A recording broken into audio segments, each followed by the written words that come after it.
A and B అనేది 1, 2, 3, 4 వాల్యూలు తీసుకుంటాయి. ఏ and B, ఏ 1 తీసుకోవచ్చు, 2 తీసుకోవచ్చు, 3 తీసుకోవచ్చు, 4 తీసుకోవచ్చు. ఏ 1 తీసుకోవచ్చు, 2 తీసుకోవచ్చు, 3 తీసుకోవచ్చు, 4 తీసుకోవచ్చు. సమీకరణం ఏమిచ్చాడు sir? A x square plus b x plus 1 equivalent to 0 అన్నాడు. A x square plus b x plus 1 0. క్వశ్చన్లో ఏమన్నాడు? ఇది రియల్ రూట్స్ అన్నాడు. రియల్కి తెలుగు అనువాదం చెప్పండి సార్. ఏఎక్స్ స్క్వేర్ దీనికి రియల్ రూట్స్ అన్నాడు. d 0 చేస్తే ఇమాజినరీ వస్తుంది. రియల్ రూట్స్ అంటే d 0 కాకూడదు, అంటే d 0 కావచ్చు. d 0 ఉంటే ఇమాజినరీ రూట్స్, కానీ ఇక్కడ రియల్ రూట్స్ అన్నాడు కాబట్టి d 0 అంటే ఏమవుతుంది? b² minus 4ac, C value 1, 4a 0 అంటే b² 4a, b² 4a. ఏ గనక 1 పెట్టుకుంటే b 2 కావచ్చు. Are you all with me? So 2².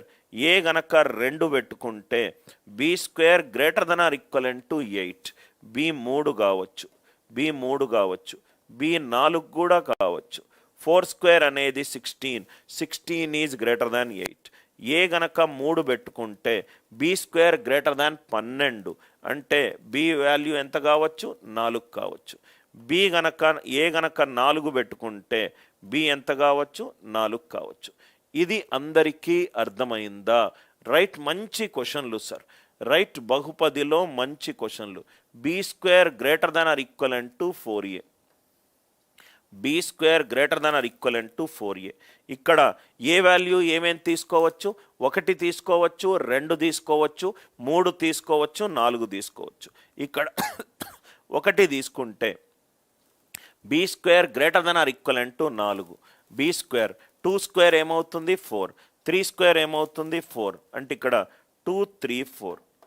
Counting ఏది మిస్ కాకండి. b² అనేది 4 కంటే ఎక్కువ, ఆర్ 4తో సమానము. బి 1 తీసుకోవచ్చా? తీసుకోలేదు. 4 is equivalent to 4, 9 is equivalent to 4, 16 is equivalent to 4. B అనేది 2, 3, 4 3 వాల్యూలు తీసుకోవచ్చు. ఏ వాల్యూ 2, అంటే b² 8 తోటి ఎక్కువ, 3² 9 ఎక్కువ, 4² 16. సో బి అనేది 3, 4. ఆర్ యు ఆల్ విత్ మీ? మళ్ళీ ఏ 3 తీసుకుంటే బి ఏమవుతుంది? 4 అవుతుంది. ఇది 4. ఆర్ యు ఆల్ విత్ మీ? మొత్తం ఎన్ని వాల్యూలు ఉన్నాయి? 1, 2, 3, 4, 5, 6, 7. మొత్తము ఏ కామా బి ఎన్ని వాల్యూలు తీసుకోవచ్చు? ఏ వాల్యూలు తీసుకోవచ్చు. ఇది మీకు అర్థమైందా? డిస్క్రిమినెంట్ >0 ఎందుకు వేసానో అందరికీ క్లారిటీ వచ్చిందా?